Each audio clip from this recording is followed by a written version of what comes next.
you all.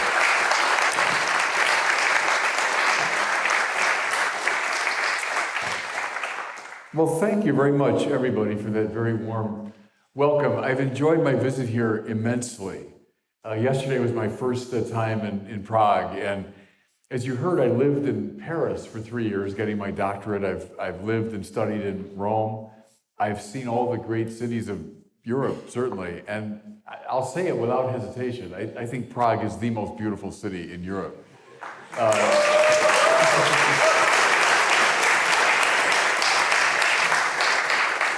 And I was exceptionally moved today. I was able to say Mass at your beautiful cathedral in the chapel dedicated to St. Wenceslaus.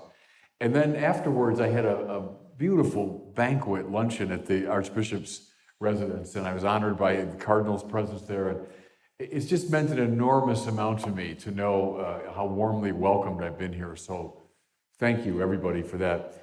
And just one word of introduction before I read the paper. I wrote this paper on Thomas Aquinas in honor of the 800th anniversary of Thomas's birth, which we're celebrating all during this year of 2024. So with that, I'll begin. It's obvious that Catholic social teaching developed by Pope Leo XIII and his successors owes much to St. Thomas Aquinas. Though he composed no classical treatise on political philosophy, his late career De Regno being perhaps the only exception, Thomas managed in the course of his voluminous writings to sum up the best of the biblical sources, the church fathers, and the classical philosophers regarding the great themes of political thought. This made him a prime inspiration for the modern popes as they turned to questions of property, the common good, right rule, just war, etc. But I wonder whether sufficient attention has been paid to the manner in which these more practical and moral considerations are grounded ultimately in Thomas's understanding of the source of existence. On his reading, we know who we are and how we ought to behave at both the personal and societal level, precisely in the measure that we have an at least inchoate sense of who God is. Therefore, Aquinas' doctrine of God is an indispensable propedeutic to any consideration of his social and political doctrine. As always with Thomas Aquinas, metaphysics comes first and ethics follows. Accordingly, in this paper, I shall explore, however inadequately, the relationship between Thomas's very distinctive notion of God as Ipsum Esse and some of the principal themes of Catholic social teaching. So, first part of the paper, who God is for Aquinas. Though Thomas is famous for saying that regarding God, we do not really know what he is, but only what he is not, that statement only tells part of the story. For along with theological language under the rubric of the via negativa, think infinity, immutability, eternity, etc., Aquinas employs terminology under the rubric of both the via positiva, the positive way, and the via eminentiae, the way of eminence. He affirms, for instance, that God is good, perfect, omniscient, and omnipotent. A term that Thomas applies to God and that hovers, as it were, on the border between the negative way and the positive way is simple. By this word, he signals that essence and existence coincide in God. This means, on the one hand, that God cannot be defined or known categorically, hence the term is a function of the via negativa. On the other hand, the same term implies that God is the fullness of what it means to be. Hence, the use of the word is an expression of the via eminentiae. To make this clearer, we must recall that in Thomistic ontology, essence or quidditas, that's his term, is a principle of potency vis-a-vis existence or esse, to be, which is an active principle. Thus, for example, a human being is the actus essendi, the act of existence, delimited by the quidditas of humanity, existence actualizing, as it were, the potentiality that lies within it. We grasp this merely potential nature of humanity when we understand that there's no difference in content between humanitas in an actually existing human being and humanitas subsisting simply as a notion within consciousness. Thomas articulates the idea of the real distinction between essence and existence more generally in his early work, De Ente et Essentia. Here's a quote from Aquinas. Every essence or quiddity can be understood without understanding anything about its existence. I can understand what a human being is or what a phoenix is, and nevertheless not know whether either has existence in reality, close quote. So with this fundamental demarcation in mind between essence and existence, Thomas, in that same early text, mounts an elegant argument for God's existence, more convincing, I've always thought, than any of the famous five at the beginning of the Summa Theologiae. Whatever a thing has must come to it, he says, either from its proper nature, that is, as an essential property, or from an extrinsic cause. Hence, to use his famous example, risibility, the capacity for humor, pertains to a human being by nature, whereas light obtains in the atmosphere only through the ongoing influence of the sun. But with anything marked by a real distinction between essence and existence, its act of to be cannot belong to it properly. It must therefore have received this act of being through an extrinsic efficient cause. I'm quoting again from Thomas. And since everything that is through another is reduced to that which is through itself as to a first cause, there must be something that is the cause of existence in all things, in that this thing is existence only. His term, ipsa est esse tantum. It's the sheer act of to be. If we might put this in a pithy formula, that which merely has being, anything we experience in the world, is reduced finally to that which is being, that whose very nature is to be. The conclusion of the demonstration is that there's a reality in which essence and existence coincide, or better, something that's utterly unmarked by even a trace of potentiality. Hence Thomas's famous description of God as actus purus. Now, what should be clear is that this ultimate metaphysical ground cannot be construed as one existent among many, not a type of being at all. As Thomas states, I think startlingly enough in the Summa Theologiae, this reality is not in any genus, even the genus of being. And this is why, throughout his career, Thomas prefers the term ipsum esse subsistens, the subsisting act of being itself for God, rather than en summum, highest being, which would designate the most impressive item in the set of all beings. Here, Thomas's theological language is congruent with St. Anselm's description of God as id quo maius cogitari nequit, that than which nothing greater can be thought. For the reality signified by that descriptor could not simply be the highest being, since the highest being plus any other being would be greater than the highest being alone. With respect to Anselm's description, God plus the entire world is not greater than God alone. My former professor, Robert Sokolowski, expressed the same idea as follows, quote, after creation, there are indeed more beings, but not more perfection of esse, close quote. Now, lest we think that this is a purely philosophical speculation, we must recall that Thomas consistently correlates this manner of speaking of God with the self-revelation of God offered in the book of Exodus. When Moses inquires of God his name, he's asking a commonsensical question. Which God are you? He's endeavoring, reasonably enough, to put this mysterious speaker into some set of categories. The famous divine answer, I am who I am, is designed to undermine the legitimacy of the question when posed in regard to God. Thomas parses the response in terms of the essence-existence metaphysics. God's essence, what he is, simply is his existence. In David Burrell's language, to be God is to be to be. Now, following from that, a creation metaphysics. From these high theological claims regarding the nature of God, a number of conclusions can be drawn with respect to the created order. As we've seen, that in which there is a real distinction between essence and existence must depend in the most radical sense upon the causal influence of ipsum esse.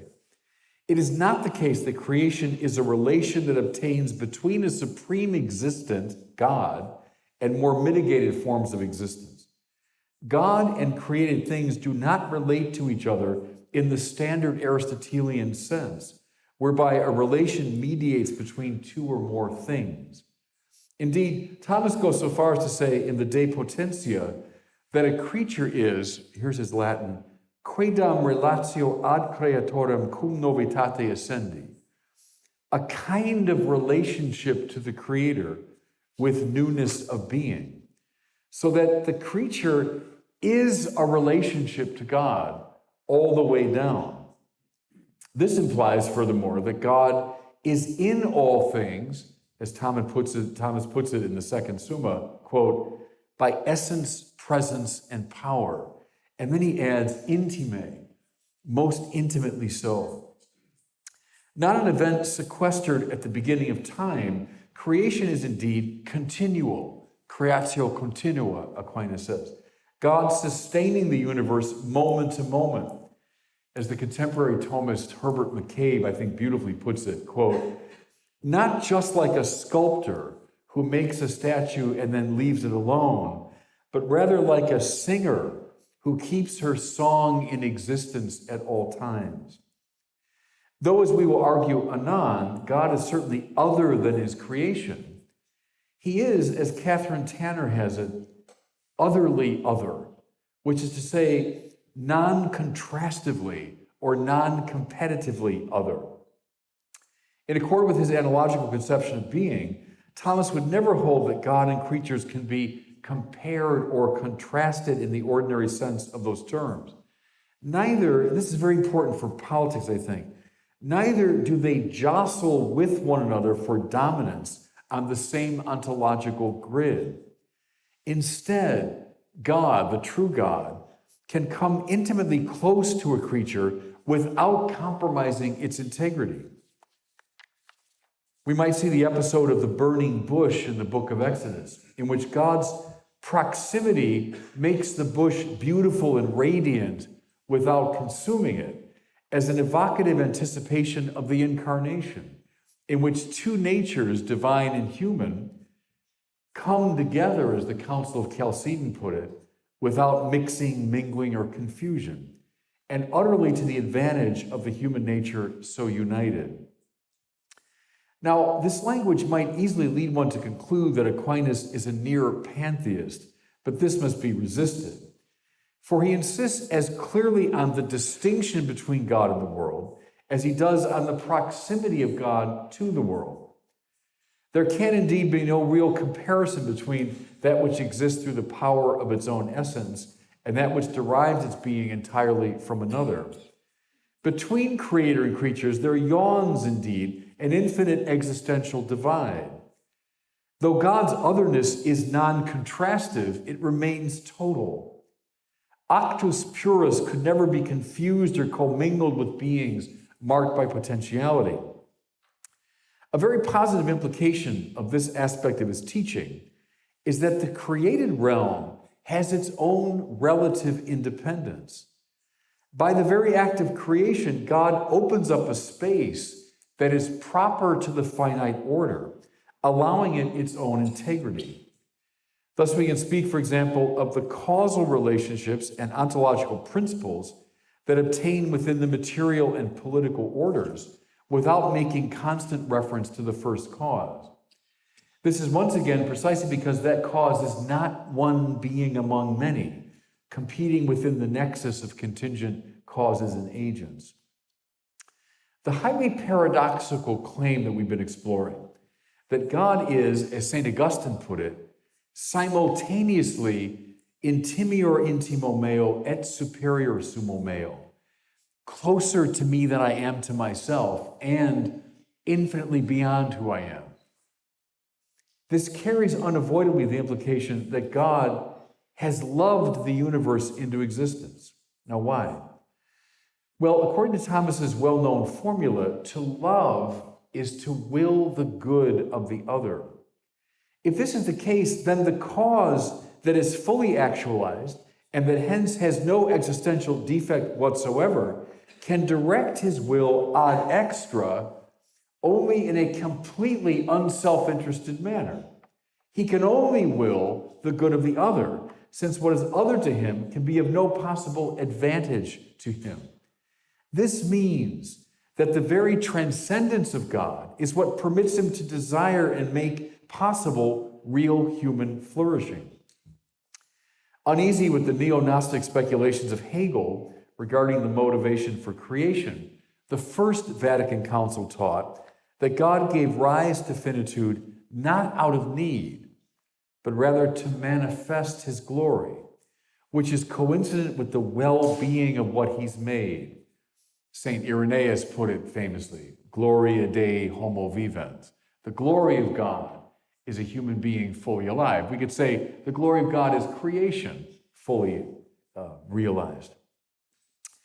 Following the speculations of theologians in the school of radical orthodoxy, we might also observe that God's act of creation must be understood as peaceful and non-violent. In so many of the myths that have come to us from the ancient world, the act of creation is construed as a violent conquest, one god or set of gods defeating others. Typically in these accounts, the elements within the universe are interpreted as the severed and scattered body parts of the defeated deities. And we could even read the more rational accounts of the beginning of the world offered by the classical philosophers as refined versions of these primal myths. Thus, Plato's Demiurgos, surveying the forms, intrusively shapes matter, and Aristotle's prime mover similarly molds prime matter by means of irresistible attraction. But Ipsum Esse, and this is the point, Ipsum Esse, who brings every aspect of finitude into being ex nihilo, cannot even in principle intervene or interfere aggressively, manipulating something in the act of creation. Rather, it takes place non-violently. On the biblical telling, not through an act of conquest. Genesis is distinctive there, but rather through a non-violent act of speech. And if we might move from the metaphor of speech to that of music making, as we saw Herbert McCabe do, we come close to the musings of Augustine in his great, often overlooked treatise, De Musica, on music. In that remarkable text, the great African doctor maintains that every object, person, and event coming forth from the creative agency of God does so in the manner of a series of musical notes, each one of which endures only for a moment before giving way to the next.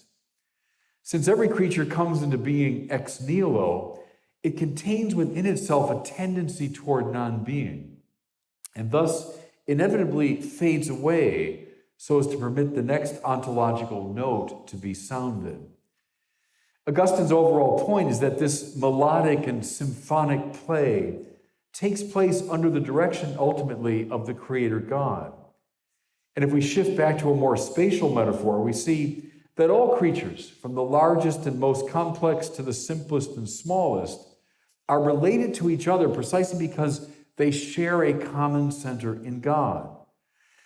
Though there are differences among them, to be sure, they are differentiated at a relatively superficial level. For in the final analysis, individual creatures are like islands in an archipelago, separate at the surface but joined at the depths.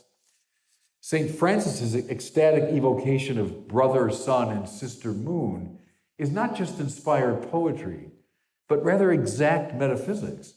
For even things in the inanimate order are ontological siblings to human beings. Though both spatial and musical metaphors are illuminating, they miss a key element in Thomas's understanding of the relationship between God and the world. Though God has indeed made the world good, even very good, he's not made it perfect. Instead, it appears to be his will that the good creation evolves toward ever greater perfection, precisely under the influence of the final causality of the prime mover. This happens involuntarily in the natural material order, and it happens through intelligent and consciously willed engagement at the spiritual level. We might speak here with John Polkinghorne of the free process that God permits within the natural world and the free will that he allows to operate in humans and angels. Though any number of alluring causes are involved in the process, the ultimate cause of the created realms movement is the supreme value who is God. It's worth noting that Aquinas' account of creation in its various dimensions involves both a Platonic and an Aristotelian sense of the good. You know, on Plato's reading, the good is that which gives itself, bonum difficivum sui, in the scholastic rendering of the principle. And on Aristotle's, the good is that which attracts by its perfection. For Thomas, God is good in both senses, seen under the rubric respectively of efficient and final causality. Moreover, lest we understand this in a vaguely deist way, we must recall Thomas's insistence that God's providence, quote, extends to particulars, close quote. In a word, God has not simply established the causal framework in which created things operate and evolve. He's intimately and personally implicated in each creaturely movement in his direction. So that's a brief articulation of Thomas's distinctive doctrine of God.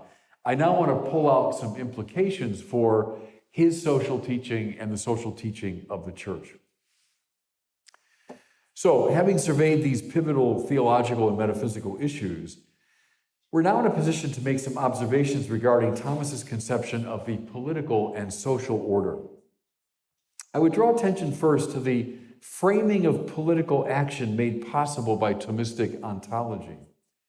As we saw, the act of creation by which God gives rise to a dimension of being really distinct from his own clears out a space for both nature and society. Instinct-based evolution can happen within the material world, and voluntary evolution can happen within the human body politic. At the same time, the created universe is not independent of God or set conventionally over and against God, as the deists might have it.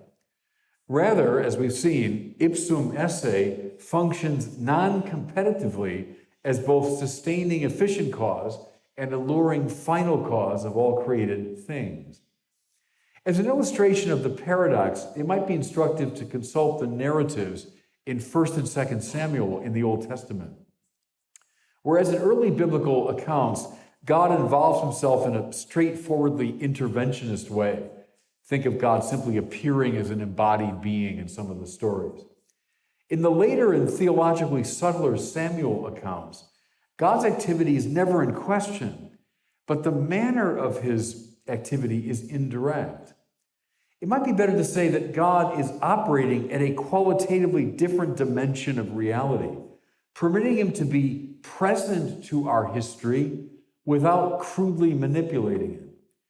One could legitimately interpret the entire sweep of the Samuel narrative in political or psychological terms, making perfect sense of all that happens to David. But then one is compelled by the narrator to appreciate the constant and yet non-competitive influence of God throughout. Now, this dynamic is on clear display in Aquinas' moral theory. The human will does not operate spontaneously or randomly, as some contemporary philosophers seem to hold. Rather, it's always moved by certain values that appear to reason, namely, to give a few examples from Thomas, preservation in existence, sexual intercourse, the raising of children, living in society, and finally, knowledge of truth, especially truth regarding God. Hence, for Thomas, authentic freedom is never just self-determination. That's how we tend to see it. Rather, it's a kind of disciplining of desire, so as to make the achievement of these goods first possible and then effortless. Following Aristotle, Thomas argues that this disciplining takes place through habituation that conduces to virtue. Thus, what informs the moral life at every stage is a hierarchy of objective values, all under the aegis of the non-competitive supreme good, who is God. Now, we can extrapolate from morality at the individual level to consider morality at the level of the body politic. Following a number of classical prompts, Aquinas holds that human beings form communities for pragmatic reasons at first, most notably to divide labor and responsibilities so as to care for bodily necessities. However, the purpose of coming together in community transcends these practical considerations and becomes a properly moral enterprise. The collectivity of citizens pursuing the ethical ends of friendship and the cultivation of virtue, the maintenance of justice and peace, and finally, the right worship of God. It's in this context that Aquinas speaks of law in the proper sense, as a command of reason whose end is the common good. But what is this common good but the attainment of these very values just named, which can be shared by everyone in the society without being diminished? Law, rightly promulgated, leads to habituation, which leads to virtue, which leads finally to the attainment of a shared happiness or participation in the highest good. Here's Aquinas. Now, the first principle in practical matters, which are the object of the practical reason, is the last end. And the last end of human life is bliss or happiness. The law must needs regard principally the relationship to happiness. Moreover, since every part is ordained to the whole, and since one man is part of the perfect community, the law must needs regard properly the relationship to common happiness. It's a marvelously pre-modern understanding of law, it seems to me. Not just a matter of protection of rights, but of orientation to the ultimate good. In this entire discussion, we see the role that Ipsum Esse plays in the determination of political life. The God who is in all things by essence, presence, and power is in the body politic non-competitively as the ever-present final moral cause. Now, I want to say a little bit more about the moral values that for Thomas constitute the common good and thus inform and orient political life, namely justice, peace, and friendship. Following Augustine, Aquinas argues that peace is the tranquillitas ordinis, the tranquility that follows from right order, and hence amounts to the reestablishment of the original order of creation. As such, it is right relation to justice. And friendship is an expression of the love that ought to obtain among human beings. It is to see the other as a second self. And what is this but the living out of the fundamental metaphysical truth that we are always already connected to each other through God? It is not the least bit accidental that the social contract theories of political life that emerged from Hobbes, Locke, and Rousseau were predicated upon an entirely different metaphysics from the one that we've been considering. When the participation ontology of Aquinas broke down under the influence of late medieval nominalism and Scotus's univocal conception of being, God indeed became a sort of supreme being among many. And the link, therefore, that all created things had to each other through God became compromised. Thus, political thinkers of a more modern stripe commenced to conceive of society as a collection of individuals motivated by self-interest and brought together artificially through contractual arrangement. And the purpose of law and government were no longer the inculcating of virtue and the orientation of society toward peace, friendship, and the worship of God, but rather the avoidance of the state of war. Think of Hobbes and after him Locke. But the political system predicated upon the sort of participation metaphysics that endorsed by Aquinas remains entirely moral in its purpose and conditioned by a relationship to the summum bonum, to the highest good. It is accordingly not simply protective, like so many of the modern theories, but morally directive. Following the great contemporary Thomist Serve Pinker's, we should note that Aquinas articulates the moral structure of political life not simply in these Aristotelian terms of habit, virtue, and law, but also using the language and conceptuality of the Beatitudes. Some of the Beatitudes, he argues, have a negative purpose, which is to say they direct us away from those preoccupations that tie the soul to lower goods. Thus, we're told the poor in spirit are blessed, because they're being weaned away from material possessions. As are those who mourn, for they are discouraged from finding happiness in sensual pleasure. As are the meek, for they realize that power does not ultimately satisfy the soul. And we're further informed in a more positive vein that those who hunger and thirst after justice are blessed, as are those who actively work for peace. What this fundamental teaching of Jesus demonstrates, among many other things, is the proper moral structure of political life, which cannot be ordered primarily, as it is in the Hobbesian perspective, to material well-being and protection, but to moral achievement, grounded in a proper metaphysical vision of the whole. Now, a second major motif I'd like to explore is the nature of kingship in Aquinas. For a move that Thomas makes throughout his career and in a number of different texts is to compare the activity of the king or the right ruler to that of God. There are a few texts in the Summa Theologia that I'll explore soon, but I'd like to turn first to the De Regno, that text I referred to earlier. In accord with his typically teleological manner of analysis, Thomas opines that human beings who naturally congregate as a society stand in need of leadership. Quote, "For in every multitude there must be some governing power," close quote. What naturally follows is the question whether this ruling authority be a single person or a group. Aquinas argues that since the prime purpose of the ruling force is, quote, "to procure the unity of peace," and, quote, "since it is to manifest that what is itself one can more efficaciously bring about unity than several, the rule of one man is more useful than the rule of many," close quote. He makes the attendant observation that a governing force of several is wont to fall itself into disunity and so to require its own governance. This intuition, furthermore, is borne out by considerable experience. I'm quoting again from Thomas.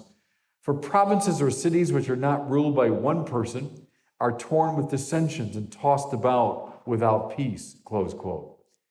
Finally, as a clinching argument, he observes in regard to a single ruler, I'm quoting again, "Let the king recognize that this is the office which he undertakes, namely to be in the kingdom as the soul is in the body and as God is in the world," close quote. Kingly government, it seems, is the best, at least in the abstract, because it's most like the divine government of the cosmos, by which a single mind organizes the many elements of creation and directs them to an end. Now, having made this point rather emphatically, Thomas immediately adds a very important qualifier. As long as the king rules in the manner of God, which is to say, for the sake of the good of those over whom he rules. What marks God's way of dealing with what is external to himself, as we have seen, is love, willing the good of the other. So the danger that continually threatens kingly reign is none other than tyranny, which is ruling to the advantage of the ruler. It's almost an obsessive preoccupation of the De Regno to warn of the menace of tyranny, making its author sound, I think at times, almost like an 18th century revolutionary. Quoting again from Thomas, "The dominion of the tyrant is the worst. Tyranny is more harmful than oligarchy. Therefore, this kind of government, tyranny, is to be avoided." I'm still quoting, "Keep far from the man who has the power to kill."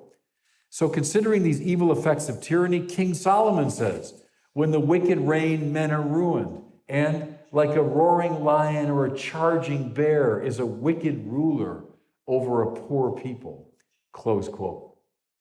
And this is, of course, why Aquinas argues that in concreto, the optimal form of rule is a mixed government, combining elements of the regal, the aristocratic, and the popular. His clearest articulation of this teaching is found in the discussion of the Old Testament law in the Prima Secundae. I'm quoting again, "A kingdom is the best form of government, so long as it is not corrupt."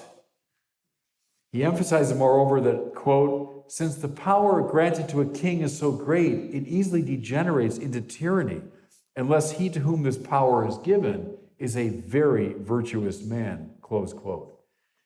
But since virtuous people are never thick on the ground, realistically speaking, I'm quoting again, "the best form of government is in a state or kingdom where one is given the power to preside over all, while under him are others having governing powers. And yet a government of this kind is shared by all, both because all are eligible to govern and because the rulers are chosen by all, close quote. This last text, I think, is a fascinating anticipation of the political arrangements that emerged indeed in the 18th century. Within my own American context, I can recognize readily enough the mutually correcting play between chief executive, something like a king, the Senate, something like an aristocracy, and the House of Representatives, elected most directly by the people. I also remarked the perhaps surprising insistence that all of the people are in principle eligible for government office, and that the entire population serves as the electorate. This is Thomas Aquinas, 13th century. In the course of his analysis, Thomas does not so much anticipate the future, but instead looks back to the ancient Hebrew form of government, which consisted of, he says, a king, think Moses and his successors, an aristocracy, think the 72 elders and their various successors, and, he says, a democracy, quote, insofar as the rulers were chosen from all the people, close quote. For our purposes, the most important point is that the mixed government is intended to check the excesses of a king, guaranteeing that he rules for the sake of the people, and hence in imitation of Ipsum Esse's loving governance of the universe. A third implication of Thomas's doctrine of God for social theory I'd like to examine is the relationship between humanity and the natural creation. Shaped by his biblical vision and by his metaphysical account of Ipsum Esse's rapport with the created order, Thomas certainly affirms the interconnectedness of all things and the signal importance of the material world.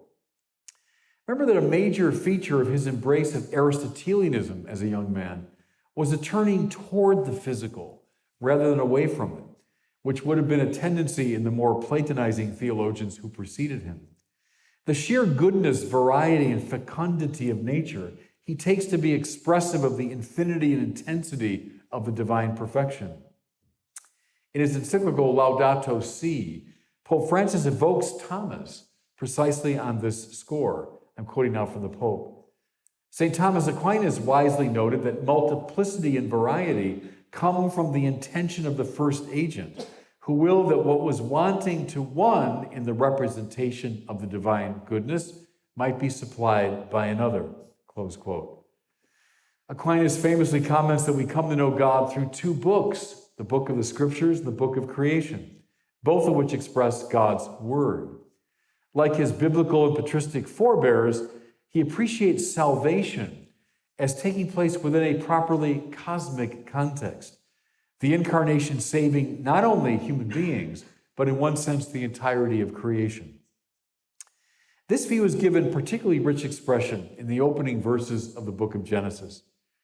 In insisting that God created earth, planet, sun, ocean, and animals, Genesis was, on the one hand, dethroning these elements, all of which at various times and in various cultures were worshipped as deities. But on the other hand, it was demonstrating the role that they legitimately play within the scope of God's providence. For they come forth one after another in a sort of stately liturgical procession, at the end of which are the first humans, who take up, therefore, the role of leaders of the praise. Eden is properly understood, I think, as a primal temple, and the first humans as priests, and the rest of creation as the choir singing a hymn of praise to the Creator. Once again, since Ipsum Esse has no ontological deficit, the praise offered to him by creation adds nothing to his greatness, but redounds to the benefit of those who offer it. The Jerusalem temple, which was decorated inside and out with symbols of the non-human creation, symbolically expressed the way in which the entire cosmos cooperates with the sacrifices that Israel made to God. This biblical and pre-modern vision of a deep integration between humanity and the cosmos gave way, it seems to me, at the dawn of the modern period.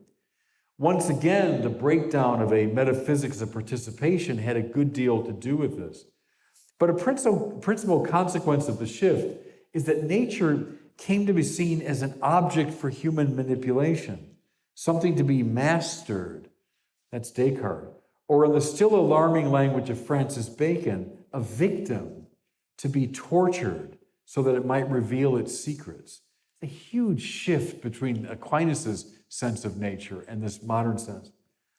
Pope Francis, again, speaks frequently in Laudato Si of what he calls the technocratic paradigm, namely one that, I'm quoting from the Pope here, exalts the concept of a subject who, using logical and rational procedures, progressively approaches and gains control over an external object.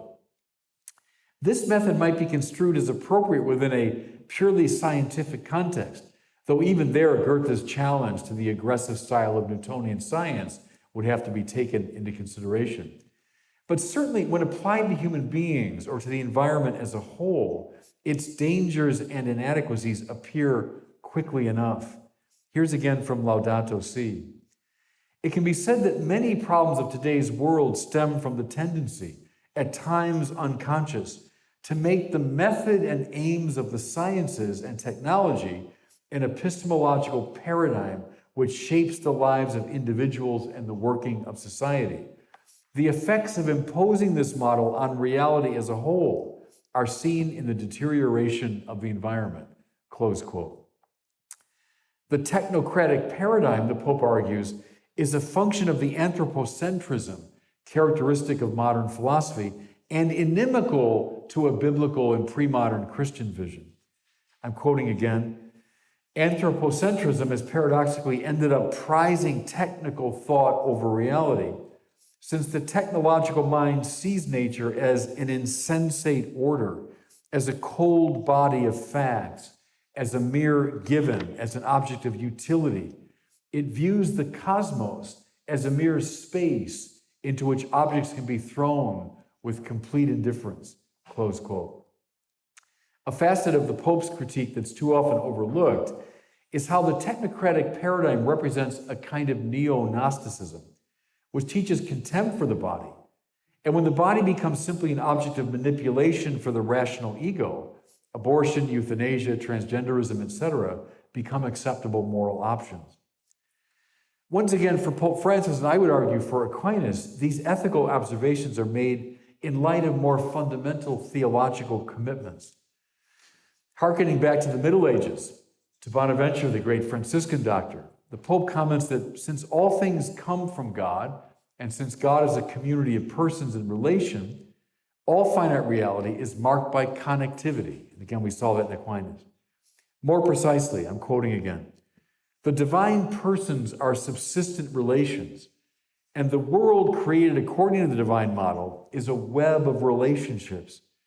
Creatures tend toward God, and in turn, it is proper to every living being to tend toward other things, so that throughout the universe, we can find any number of constant and secretly interwoven relationships, close quote. Everybody, that's the language of the pre-modern metaphysical tradition, not the language of post-Cartesian modernity. Now, one final conclusion regarding social theory I want to draw from Thomas's theology of God has to do with what he calls the universal destination of goods. A first text to consult is question 22 of the Prima Pars of the Summa, which deals with divine providence. In response to the question whether God's providence extends to all things, Aquinas says, quote, the causality of God, who is the first agent, extends to all being, not only as to constitutive principles of species, but also to the individualizing principles. Hence, all things that exist in whatsoever manner are necessarily directed by God towards some end. This means that all finite being is under the direction of Ipsum Esse. In a word, the world and all that's in it belongs to God. Were God construed in the typically deist manner, we might speak of certain things or certain dimensions of creation escaping from his purview and control. But such a view is irreconcilable with participation metaphysics.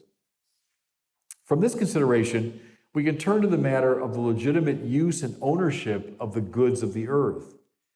In question 66, Article 2 of the Secundae, Aquinas distinguishes with respect to property between what he calls the potestas dispensandi and the potestas procurandi. Following largely Aristotelian prompts, Thomas offers a number of arguments in support of the right to procure goods for oneself. But then he speaks of the usus or use of what one legitimately owns. Here's another quote. In this respect, man ought to possess external things not as his own, but as common, so that he's ready to communicate them to others in their need, close quote.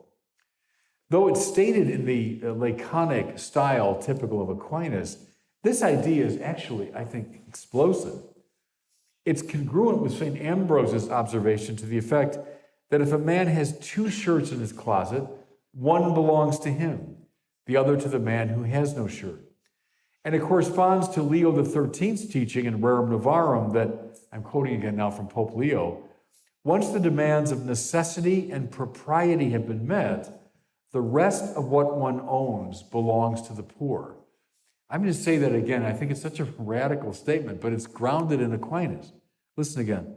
Once the demands of necessity and propriety have been met, the rest of what one owns belongs to the poor. As the papal expositors of Catholic social teaching have propounded again and again, this principle is grounded in the fact that all things, moment by moment, come into being through the creative agency of God, and therefore belong to God, and are destined finally for his purposes. Pope Francis relied upon this Thomistic distinction in Fratelli Tutti. Along with all of his papal predecessors in the social teaching tradition, Francis clearly affirms the legitimacy of private property and of the entrepreneurial market economy. I'm quoting now from Pope Francis. Maybe this will surprise some people. Business activity is essentially a noble vocation, directed to producing wealth and improving our world. God encourages us to develop the talents he gave us, and he has made our universe one of immense potential.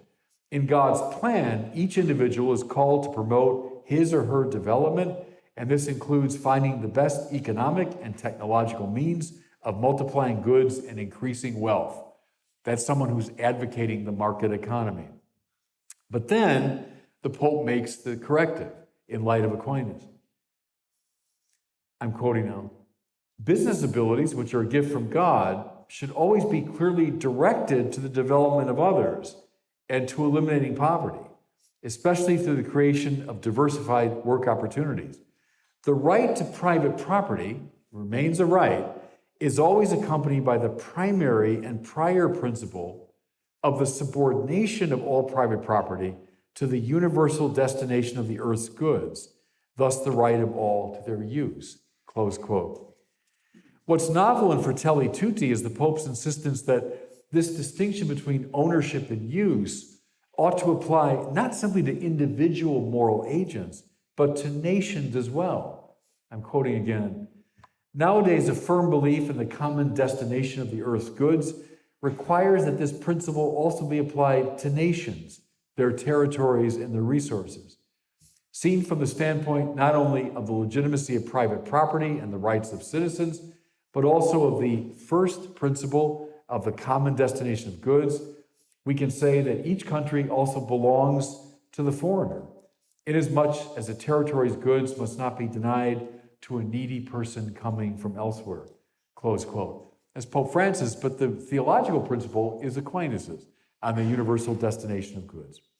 With that, just a quick word of conclusion. There's obviously much more we could say on this very rich topic. My hope is that these reflections have demonstrated the extraordinary relevance of Thomas's thought to the pivotal themes of Catholic social teaching. But above all, I trust they've demonstrated the necessary relationship between Thomas's ethical, political convictions and his doctrine of God. If we isolate his practical teaching from his insights regarding the source of existence, we run the risk of consigning his social thought to the conventional categories of left and right. And to be sure, those on both sides of the political divide today can claim him. The depth and consistency of his political thinking becomes apparent only when we understand him as a metaphysician, someone who saw beyond the beings to their transcendent source, only when we accept him as a kind of mystic of Ipsum Esse. Thanks, everybody, for listening.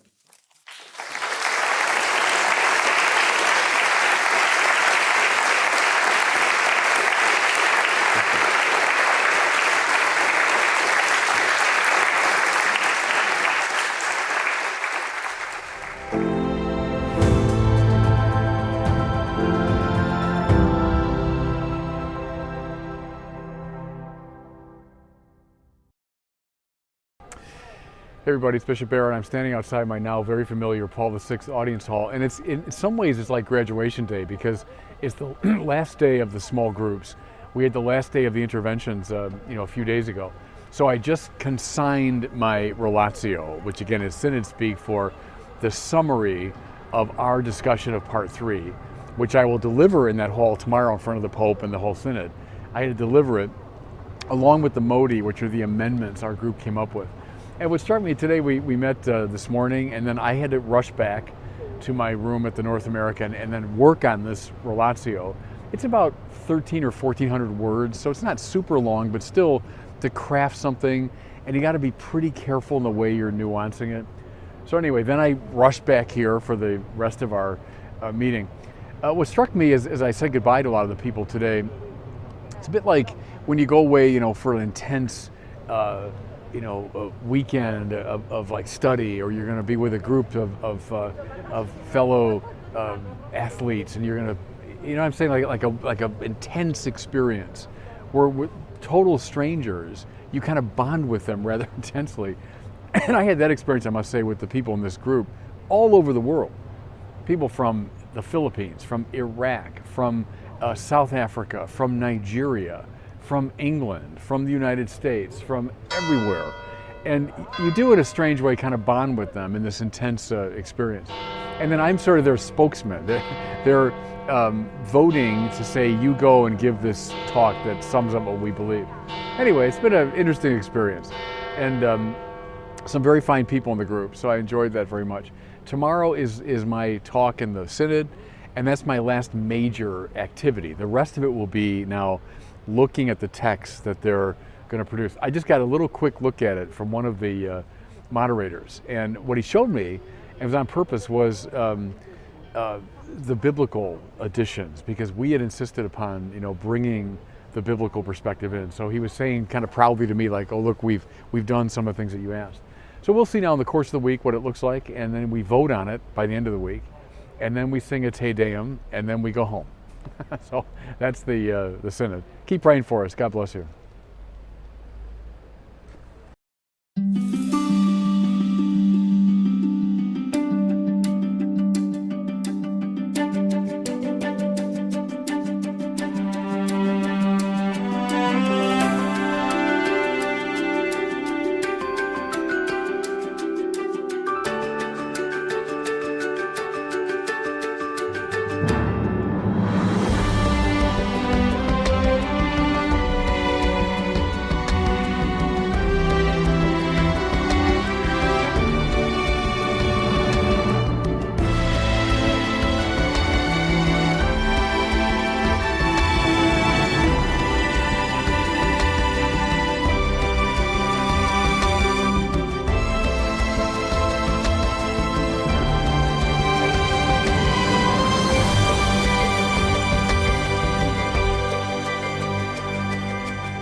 No serious student of Catholicism can ignore the massive and deeply influential figure of John Henry Newman. Newman has been characterized as perhaps the greatest Catholic theologian since Thomas Aquinas. And he was undoubtedly one of the most important theological influencers of the Second Vatican Council. His work represents the first and most notable attempt to place Catholic thought in dialogue with the Enlightenment. He was one of the most elegant stylists in the English language. When James Joyce was told that he was the most accomplished writer of English, the great Irish novelist responded, "Nobody has ever written English prose that can be compared with that of a prince of the only true church," referring, of course, to Newman himself. Newman was many things: controversialist, apologist, theologian, educator, poet. But through it all, he was a lover of the truth. Toward the end of his career, upon being made a cardinal, he summed up his life's work as follows: "For 30, 40, 50 years, I have resisted to the best of my powers the spirit of liberalism in religion," by which he meant the view that religious statements are not matters of truth and falsity, but only expressions of subjective sentiment. Seeking the truth, especially the truth about God, was the principal passion of his life. And it remained so until his dying day, for he ordered that on his grave there should be inscribed the motto, "Ex umbris et imaginibus in veritatem," from shadows and images into the truth.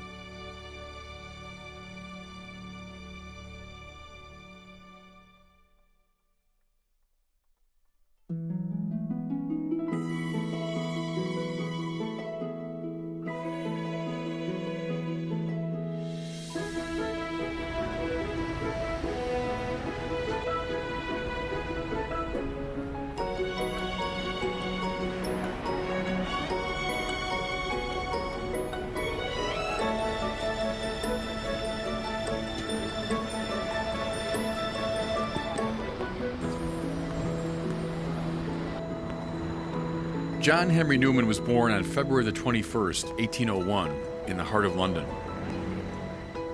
His father was a banker, and his mother was a descendant of French Huguenots. He came of age within the framework of Anglicanism, the national religion of England.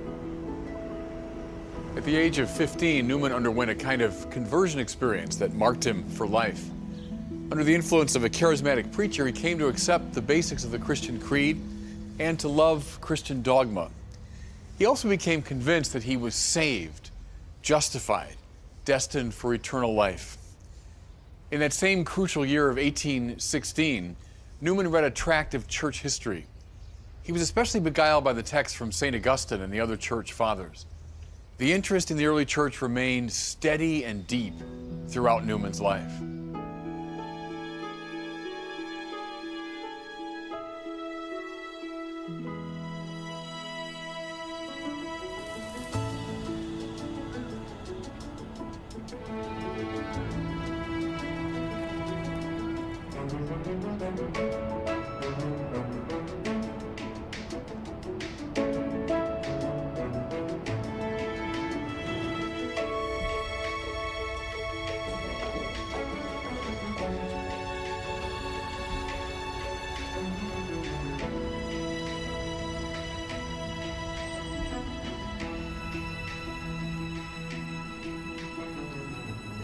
In June of 1817, Newman was enrolled at Oxford University. And it's scarcely possible to overestimate the role that Oxford played in Newman's life. It was the place of his greatest intellectual, personal, and spiritual formation. What Paris was for Thomas Aquinas, what Florence was for Dante, Oxford was for Newman.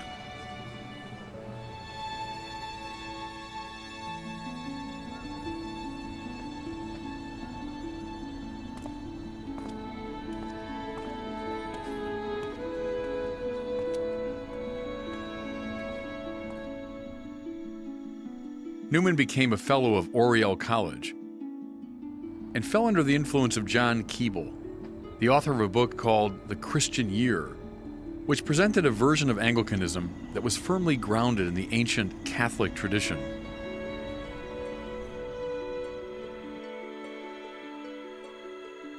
What this meant more concretely was a rootedness in the sacramental view that, in Newman's words, material phenomena are both the types and instruments of real things unseen.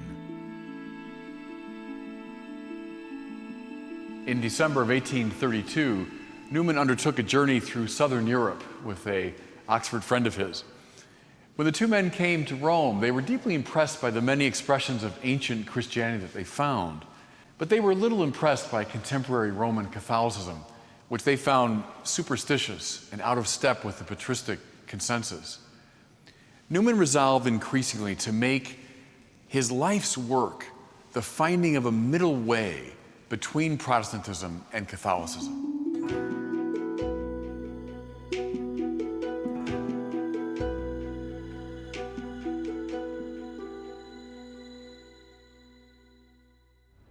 What did it mean to Newman to be an Oxford man? It meant everything to Newman. So he comes here as a young man, as a student, and then stays for decades. He stays as a student and then as a tutor and then a fellow at Oriel College. Oxford is the key intellectual institution in British society, and Newman was rising through its ranks to be a key player. It's fair to say until his dying day, he remained an Oxford man, even though after he became a Catholic, he could no longer teach here, no longer preach here. And that broke his heart into 100 pieces when he had to abandon this place physically and spiritually. But he remained affected by it all his life. Read The Idea of a University, which he writes as a Catholic, but it's filled with the Oxford spirit. Very late in life, he did come back to Oxford, and it was a very important moment for him. But Oxford never left him.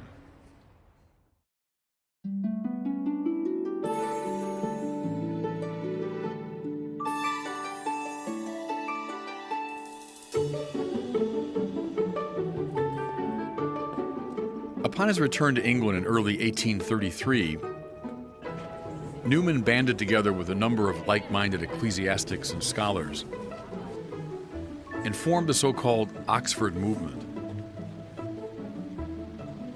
The various participants commenced to write essays or tracts on various aspects of church life and theology. Hence, the Oxford movement figures came to be called Tractarians. What precisely were they for? Newman laid it out in terms of three principles.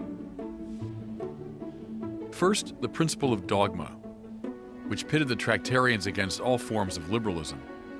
The view, as we saw, that dogma is but a derivative expression of feeling. Dogmas have intellectual substance, and they matter for the life of the church.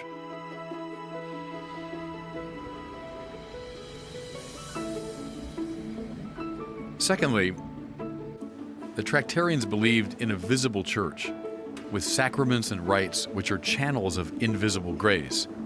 When John had heard in prison the work This is the sacramental principle that he learned from Keble.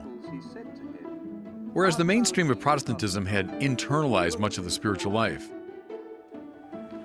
the Tractarians wanted to externalize and materialize it in accord with an incarnational sensibility.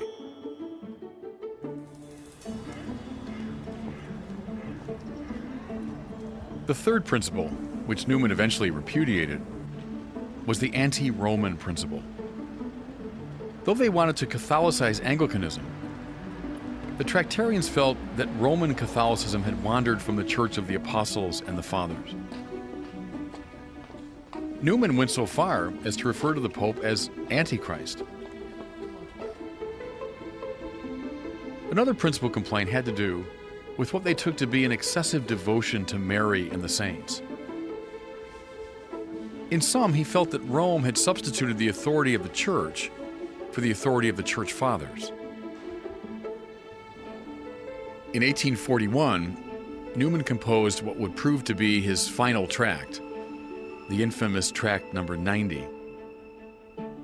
In this essay, he laid out his familiar via media position, but he also chose to focus on a particularly neuralgic point in British public life, namely the holding of the 39 Articles.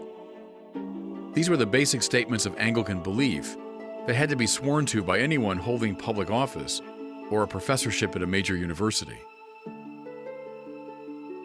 What Newman was attempting in Tract 90 was a Catholic reading of the Articles, according to his understanding of that term. Though the language of Tract 90 was pretty rarefied and the intended audience more or less academic, the response to it was widespread and incendiary. For Newman was touching upon a cornerstone of the British establishment. Consequently, in his own language, he was condemned as a traitor in every part of the country, through every organ and occasion of opinion, in newspapers, in periodicals, at meetings, in pulpits, at dining tables, in coffee rooms, and railway carriages. His life at Oxford, as he knew it, was about to change forever.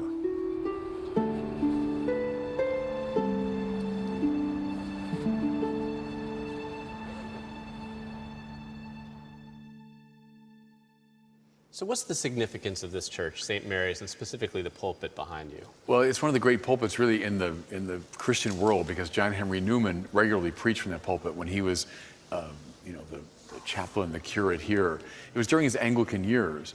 And Newman came in here, and they say he was not really an impressive looking figure, and his voice was very unimpressive. He mounted that pulpit and put little glasses on and would read a lengthy sermon. They would take probably about an hour to read, in a rather droning voice, never looking up from his papers. So we would say, terrible orator. But all these smart people here at Oxford deeply appreciated the gorgeous prose that he wrote. So as everyone has said, one of the finest prose masters in English. More to it though, they were full of biblical richness and full of theological splendor. So those who were in the know, those who understood the importance of the Bible and theology, came here. They say they jammed this church to hear Newman preach. He preached here for many years. You can find his sermons in these beautiful collections, and they are masterpieces of English literature as well as masterpieces of the spiritual tradition. Interestingly, when he became a Catholic, he realized Catholics weren't used to that kind of preaching. So he would just go up in the pulpit with a few notes and give a much shorter 10-minute homily like we have today. And I smile at it now, thinking here's one of the greatest preachers in the history of Christianity. When he became a Catholic, he kind of muted all that and gave much more off-the-cuff sort of remarks. But here from this pulpit behind me were delivered some of the really great sermons in the 2,000-year history of Christianity. Looking at Tract 90 today, a modern audience probably would read it and go, there's nothing too controversial about that. Right. We probably wouldn't get it, but in Newman's time, it was like a bomb going off, because he was addressing this cornerstone of the British establishment, the 39 Articles, which were sworn to by anyone that wanted to be a professor, for example, here at Oxford. Anyone who wanted to be a member of Parliament, anyone that wanted to hold a public position had to swear to the 39 Articles, which were the great statement of Anglican faith. Newman was giving a very Catholicizing interpretation to them. Well, this was touching on a very sore point. Go back several centuries behind Newman, and you have these great battles of the 16th century. Protestants killing Catholics, Catholics killing Protestants, the terrible divisions in English society. For someone in the Anglican world to say, hey, I think we can really Catholicize the operation, that was seen as a betrayal of Protestantism. And that's why Newman said he was pilloried as a traitor all over the country. It was not just a matter of disagreeing about fine points of theology. It was betraying the Protestant Anglican heart of the society. And Newman knew it. He knew that was going to happen.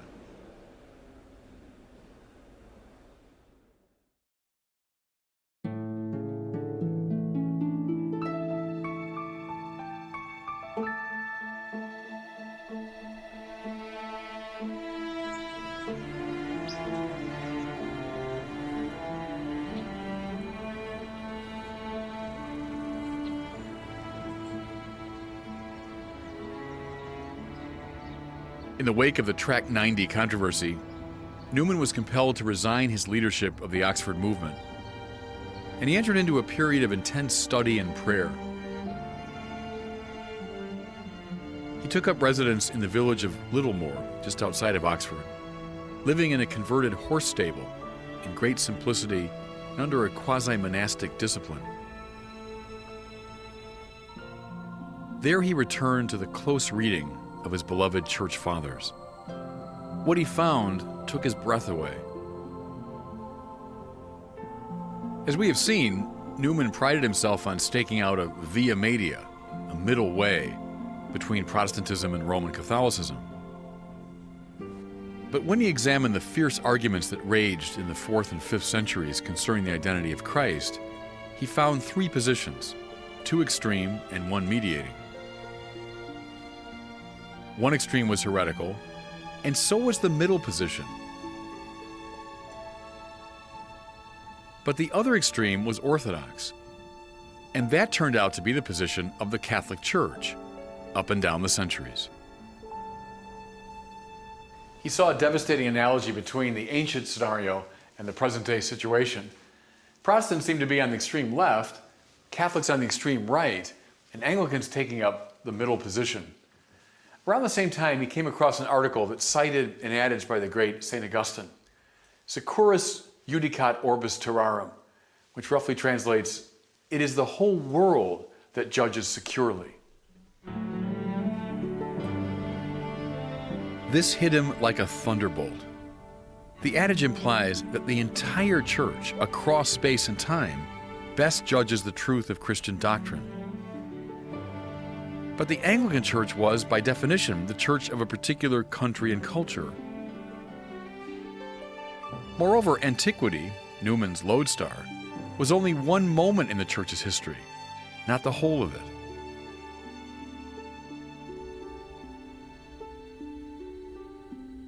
Newman's conversion was not like Paul's. It was more like Augustine's, slow, meditative, unfolding over time. After much agonizing thought and prayer, Newman, on October the 8th, 1845, dramatically knelt before Father Dominic Barbary, a well-known Passionist priest, and asked to be received into the Catholic Church.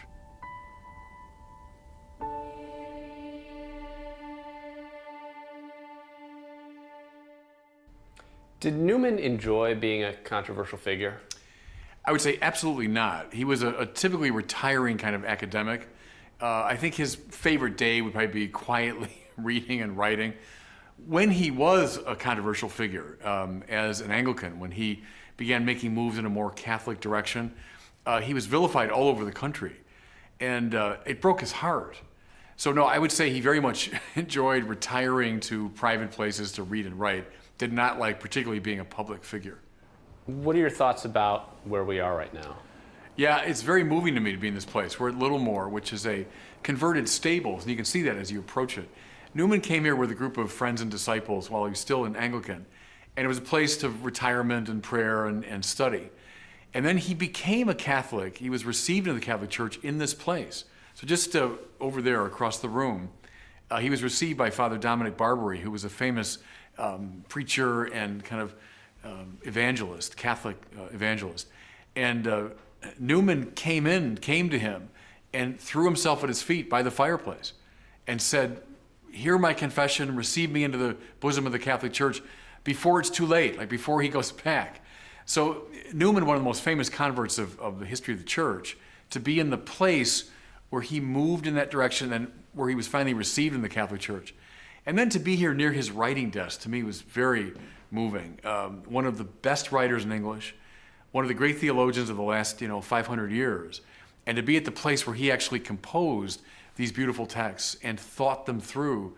It reminded me of being in the cell of Thomas Aquinas in Naples. To be in the place where these great minds did their work, it's really powerful to me.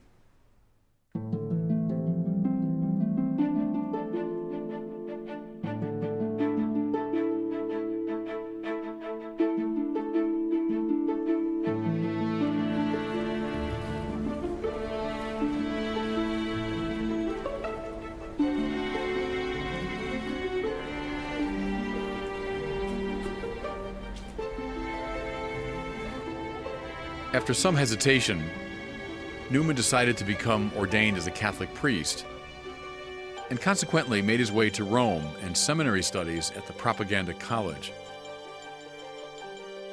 This period was a difficult and often awkward time for Newman, one of the greatest theological minds in Europe, compelled to attend classes with seminarians.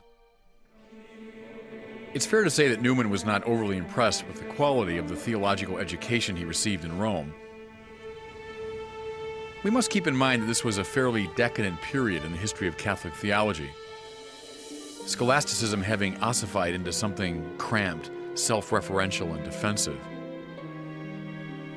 At one point, Newman had a formal audience with Pope Pius IX. While bending to kiss the Pope's foot, which was the custom at the time, Newman knocked his head on the papal knee. Later, he commented that this pretty much summed up his relationship with Pius IX. While in Rome, Newman became acquainted with the Roman oratory of St. Philip Neri.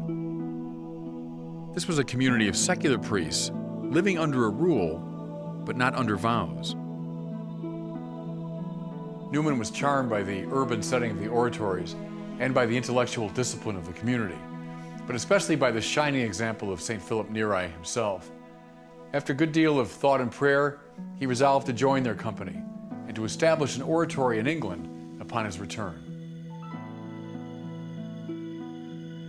Newman was ordained to the Catholic priesthood on May the 30th, 1847, and then spent a few months in an Oratorian novitiate. He arrived in London on Christmas Eve of that same year and began the second half of his life.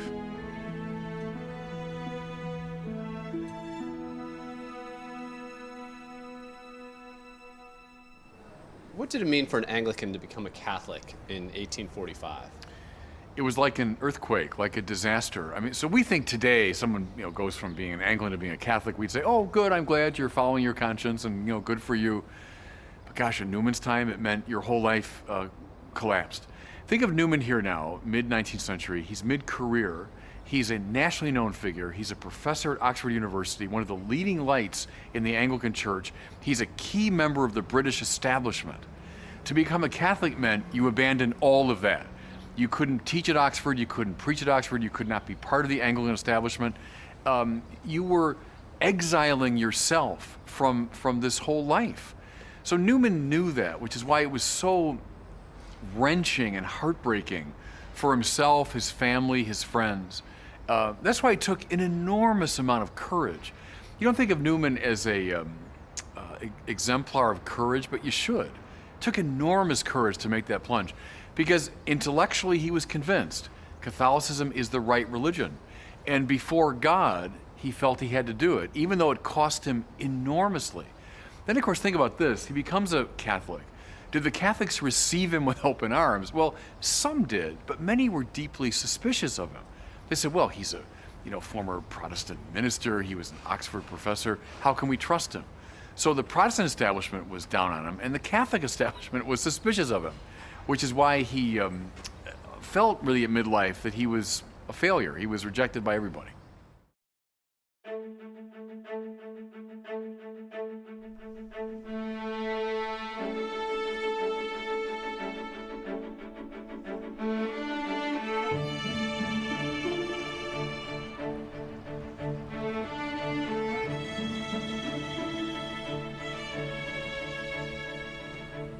In 1849, Newman founded an oratory in the industrial city of Birmingham. His first major work as a Catholic, Lectures on the Present Position of Catholics in England, is a wonderful example of his apologetic or controversial writing.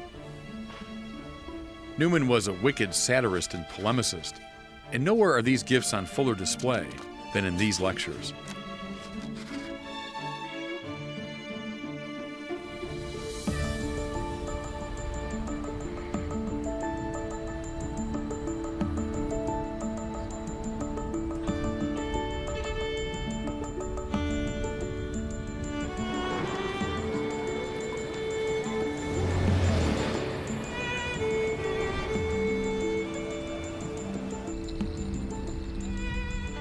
In 1851, Newman was invited by Archbishop Paul Cullen of Armagh, the Primate of All Ireland, to become the rector of a new Catholic university the Archbishop was forming in Dublin.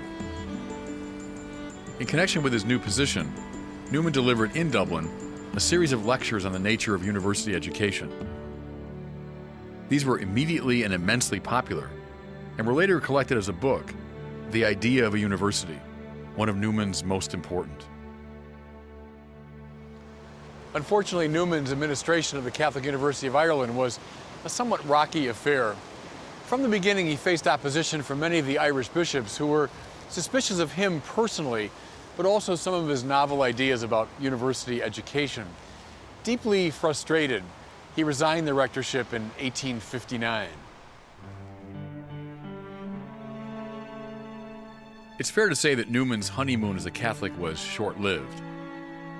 Most Anglicans, of course, viewed him as a traitor, and many English Catholics were suspicious of his work. In March of 1859, Newman accepted the editorship of the Rambler magazine, a journal with a somewhat liberal reputation. He rode that horse for only a year, for a great controversy arose from an article that he penned for the Rambler called "On Consulting the Faithful in Matters of Doctrine." Conservative Catholics were unanimous in criticizing him, and Pius IX himself let it be known, through the Bishop of Westminster, that he was not pleased with Newman's ideas. The years following his resignation from the editorship of the Rambler were by all accounts the worst of Newman's life. Of a somewhat depressive character by nature, he was at this point in his life overwhelmed by feelings of rejection and failure. He said he felt like Sisyphus.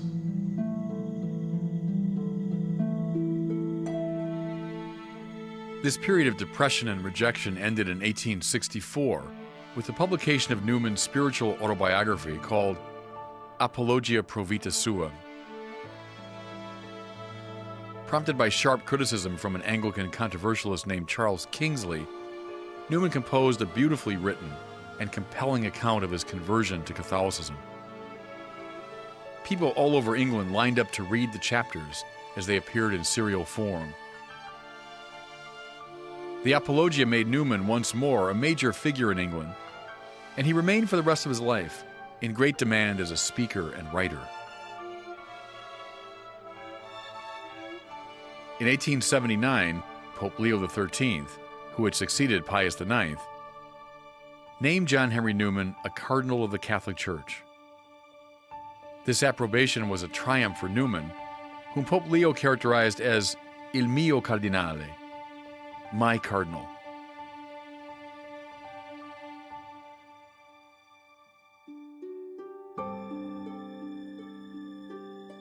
John Henry Cardinal Newman died on August the 11th, 1890, at the Birmingham Oratory. He was beatified by Pope Benedict XVI in September of 2010.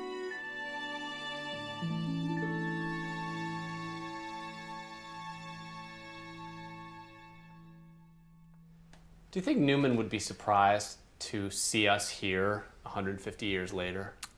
Yes, I do. Newman had a sense of himself that was rather modest, and I don't mean that in sort of the sense of falsely modest. Newman would often deny that he was even a theologian.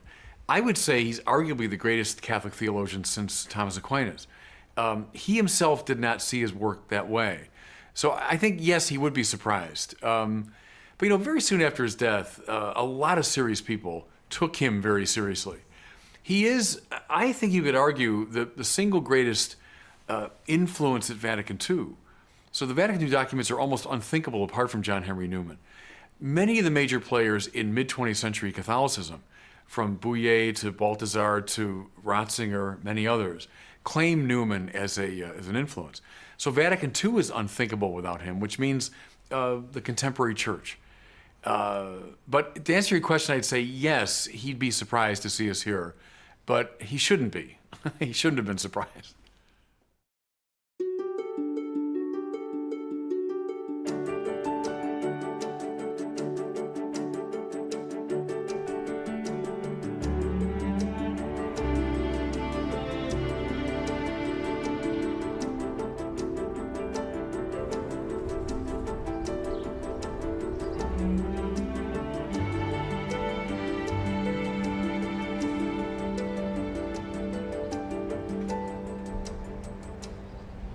The first of Newman's major works I want to consider is his mid-career masterpiece, an essay on the development of Christian doctrine, a work that he began when he was still an Anglican and which he finished as a Roman Catholic.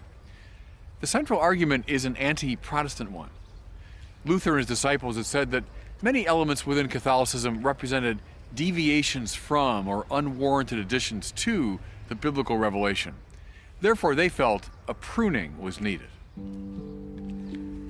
Newman argued that these elements represented not deviations from, but developments of the biblical revelation. Keep in mind this text was written in the mid-19th century, and it was part of a general movement of thought called Lebensphilosophie, or philosophy of life, whose practitioners included Hegel and Darwin. Evolution theory was in the air.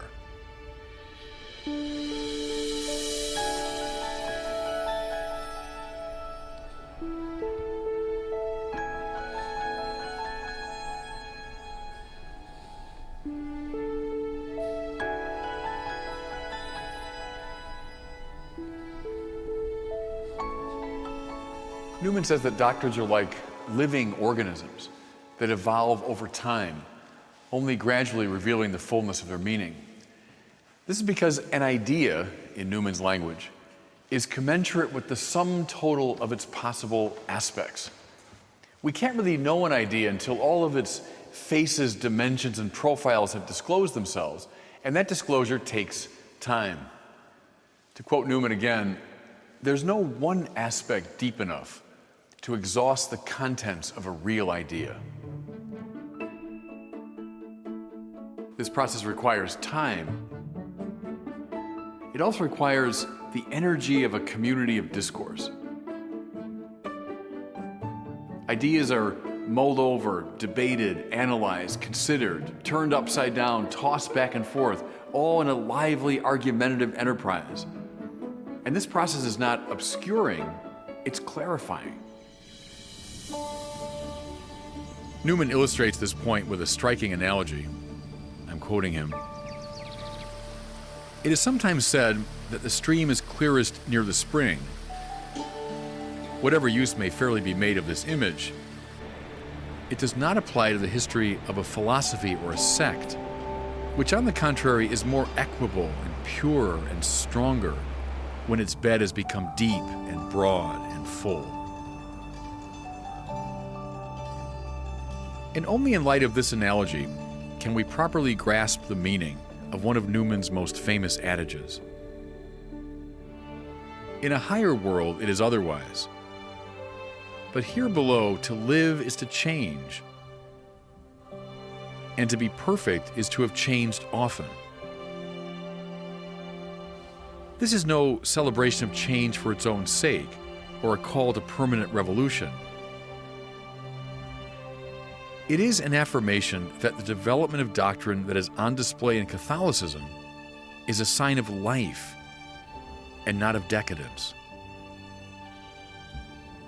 One of the cleverest and most surprising moves that Newman makes in this text is to show that development, the lively unfolding of doctrine, has to be accompanied by the affirmation of the Church's infallible teaching authority. As we've seen, ideas develop through the work of writers and professors and critics and commentators. But development can be accompanied by corruption, evident enough from the number of heresies that have sprung up in the life of the Church.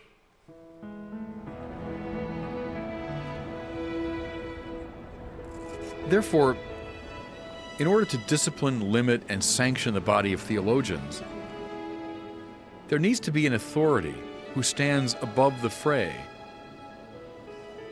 and who can make a sort of umpiring judgment in regard to disputed questions.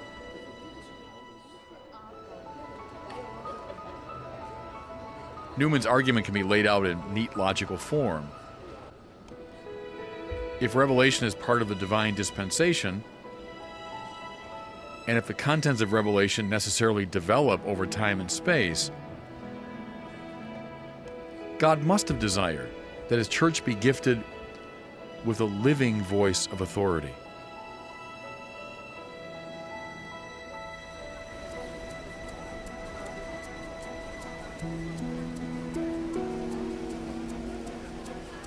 Now, Protestants had held that the Bible itself plays the role of infallible guide within the church. But the sheer number of Protestant churches, each claiming the sure guidance of the Bible, gives the lie to that interpretation. Many Anglicans, including the young Newman himself, had held that the consensus of the Church Fathers plays the umpiring role. But Newman came to realize that the Fathers' writings did not constitute a living voice that could actively determine truth and falsity in the here and now. The only Christian church that claimed to have a living and infallible voice of authority, Newman concluded, was the Catholic Church. And this was one of the principal reasons that he crossed the Tiber. Keep in mind that he was writing this text precisely as he was making the move to Catholicism. What makes this text so compelling for our time is the manner in which Newman addresses the concerns of both liberals and conservatives. On the one hand, he nods vigorously towards a liberalism that would insist upon the importance of change and development in the life of the church, even at the level of doctrine. By the same token, he nods with equal vigor towards a conservatism that would insist upon the necessity of an infallible authority. His peculiar genius was to have seen how these two features are not mutually exclusive, but mutually implicative.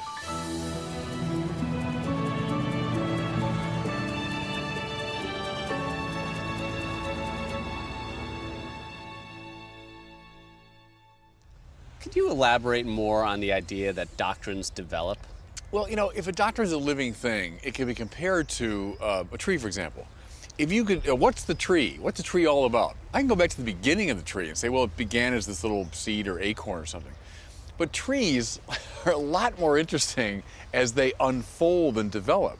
So look at this thing. Over probably, decades, centuries, this tree has unfolded. Look at the complexity of it. Responding to different things in the environment, responding to the change of seasons, et cetera, et cetera. And what you get now is this richly complex living thing. Newman felt doctrines were like that. And the instinct should not be, let's go back to the beginning. In some ways, they were less interesting in the beginning, far less interesting. And let's look at them now in their fully developed state. So the Protestant instinct, he felt, was to see corruption, where his instinct was to see development. He often used the image, too, of a river. So a river like the Mississippi or something is not all that interesting at the source. In fact, you can jump over the source of the Mississippi. But now go down to the mouth of it in New Orleans. It's been fed by all sorts of streams. It's deepened, it's broadened. And now you got this wonderful, rich reality. Doctrine's more like that. An example would be, let's say the doctrine of the Trinity. Did St. Peter himself understand the doctrine of the Trinity better than, let's say, Thomas Aquinas? Probably not. It was at the very beginning. Was it given to St. Peter and the first Christians in seminal form? Yeah, it was. But only over many centuries and through that lively play of minds I talked about. Only through that process does it develop in what we have now, this richly complex doctrine of the Trinity. Newman was very sensitive to this fact, and I think there he's been dead right.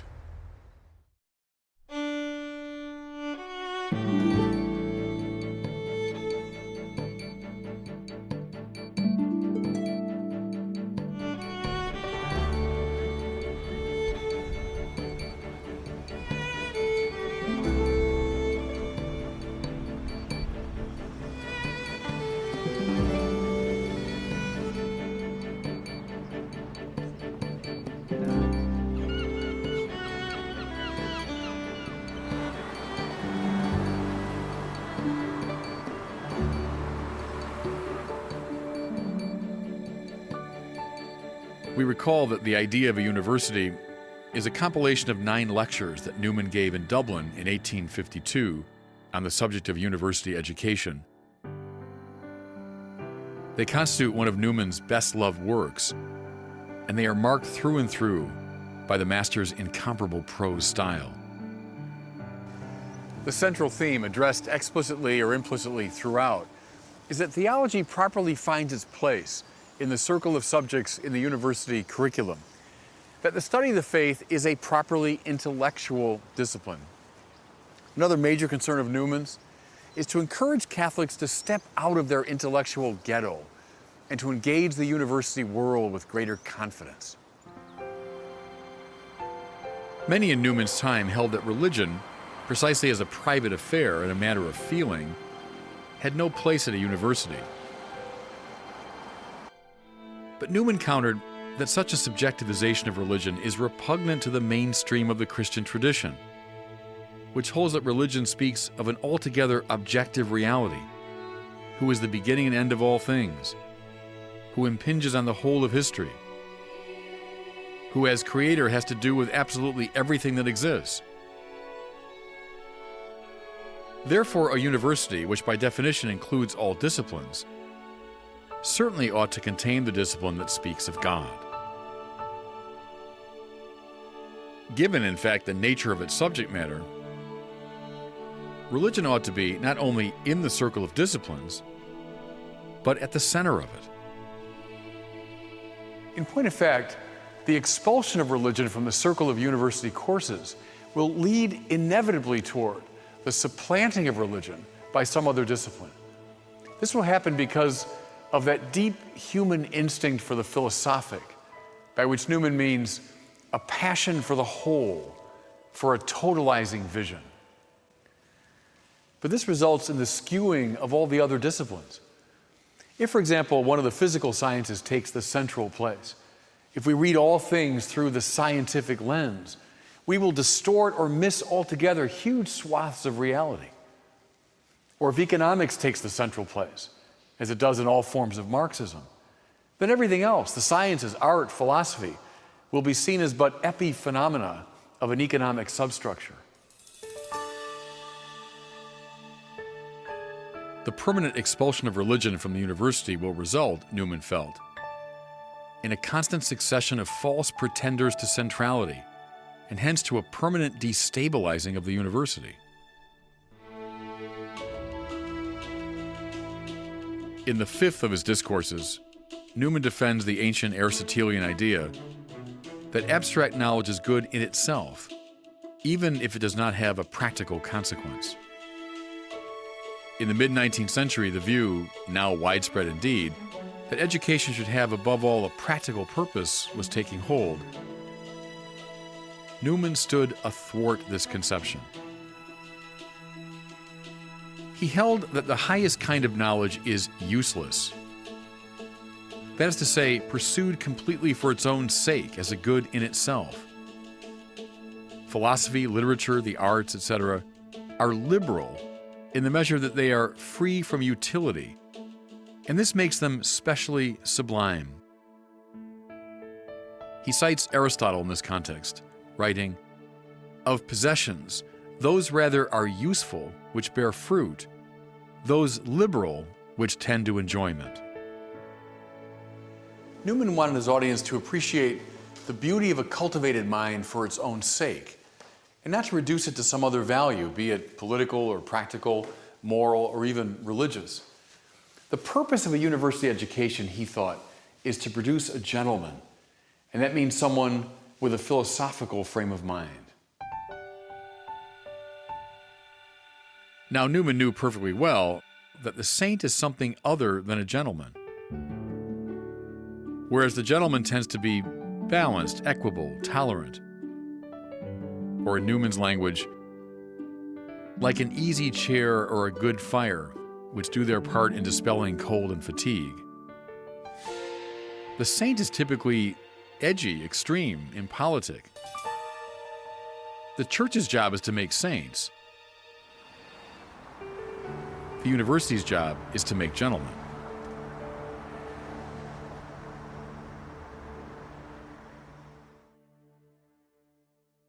Why is Newman's idea of a university still relevant today?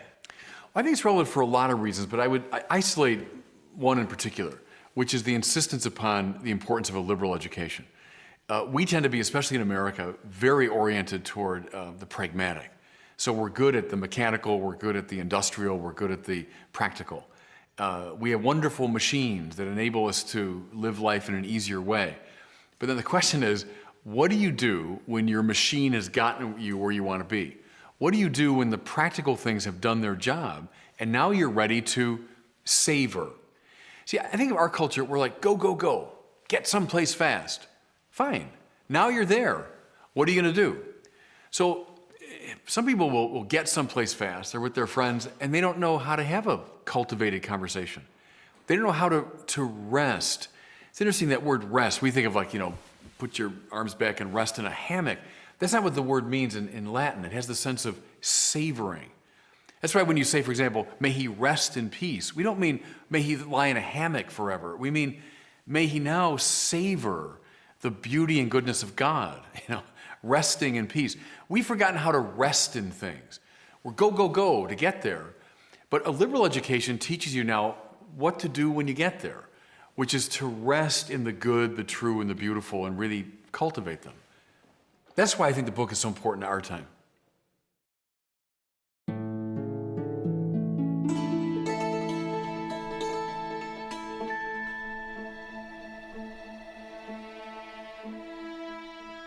John Henry Newman's masterpiece, The Grammar of Assent, was published in 1870 when he was 69 years old. This book explored the theme dearest to Newman's heart, one that he had puzzled over all his life, namely the relationship between faith and reason.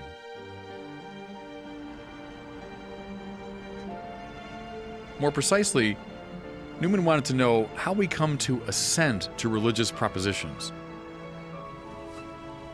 What it is precisely that makes us say, in regard to a religious doctrine, this is true.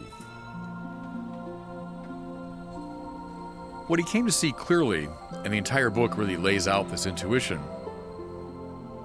is that certitude, the obsession of most modern philosophers, was the wrong starting point.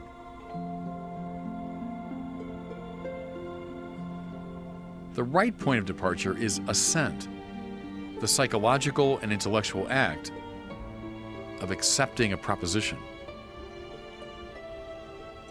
His first move is to distinguish between what he calls notional assent and real assent. By notional assent, we acquiesce to abstract propositions, to mathematical formulas, to philosophical ideas. But by real assent, we come to accept concrete things, images, and impressions. So, for example, one might entertain the notion that slavery is a bad thing, but that conviction might float on the surface of one's intellectual life until one comes into real visceral contact with slavery. In the American context, we might speak of the influence that Uncle Tom's Cabin had on the national psyche in the 19th century. In a similar way, the verses of Scripture, which one memorized as a child and to which one gave a sort of notional assent, take on enormous power as they are brought before the imagination as real objects. A basic contrast between the two types of assent is this.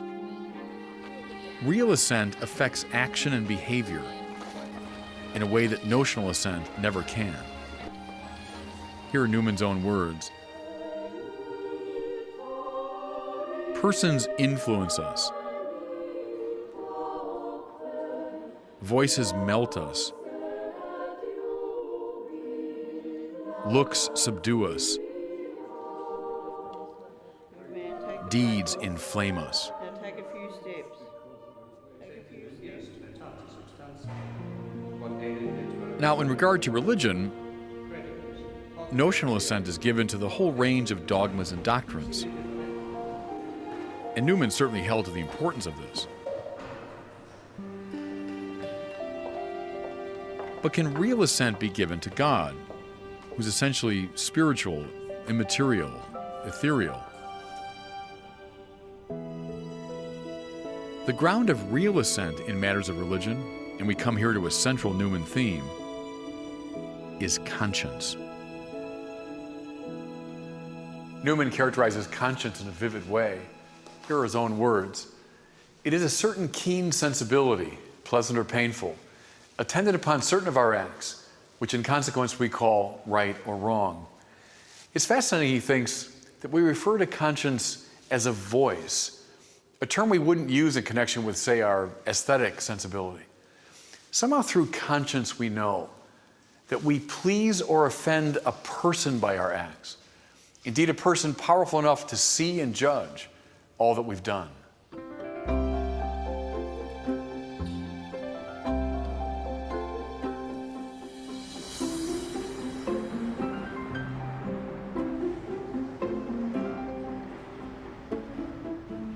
The section of the Grammar of Assent that's the most technical and the most influential is the one in which Newman takes on the thought of John Locke, the great English philosopher. Locke had said, the quality of one's assent should be tightly correlated to the quality of the inferential support that one can muster for it. In other words, if the inferential support is slight, then the assent should be slight. If the argument is stronger, then the assent should be stronger. If the argument is clinching, then the assent should be absolute. But Newman saw that, in point of fact, we often give total assent to propositions for which there is far less than clinching inferential support. In his famous example, no one hesitates even slightly in affirming that Britain is an island, though there's no absolute logical justification for that claim. Rather, the assent is based upon a whole congeries of hunches, intuitions, testimonies, perceptions, and hints, none of which by itself would constitute a proof, but all of which taken together move the mind to assent. The upshot of all this is that assent, pace lag, is not reducible to inference.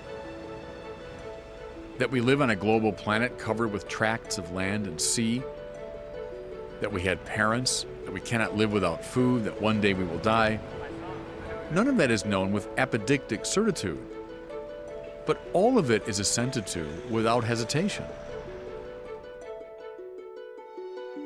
We come to assent through an extremely subtle, indeed invisible or largely unconscious process of weighing converging probabilities.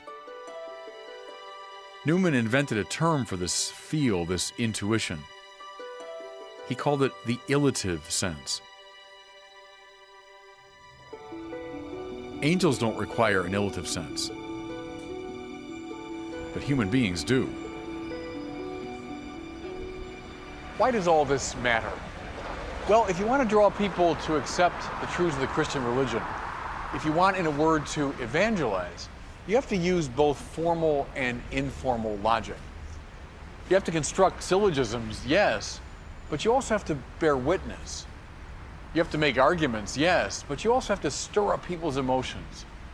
You have to appeal, in a word, to both notional and real assent.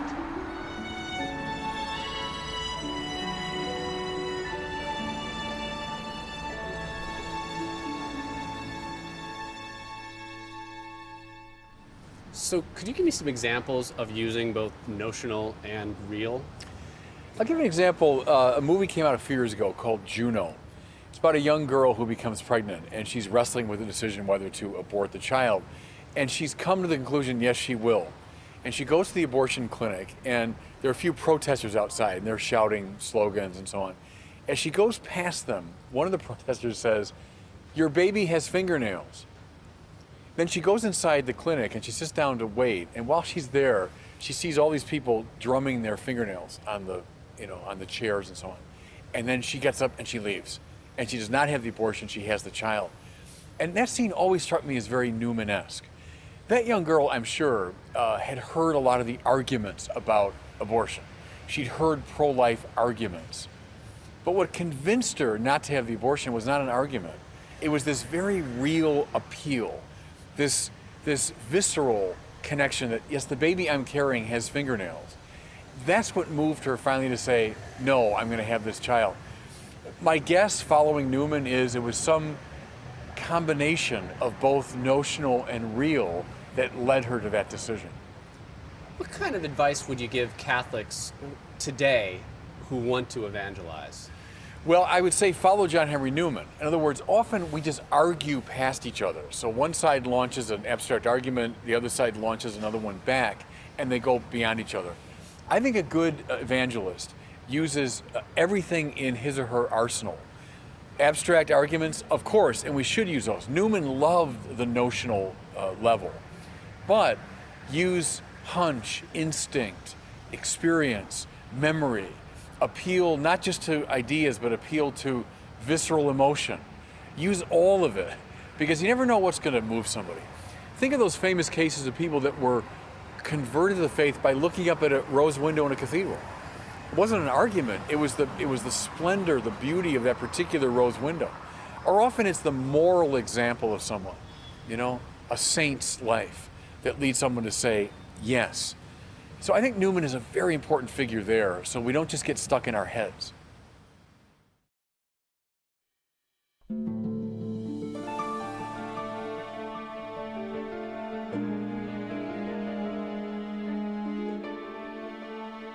Why is John Henry Newman a pivotal player? At a time when modernity was posing a serious threat to Christianity, Newman did not shrink from the challenge.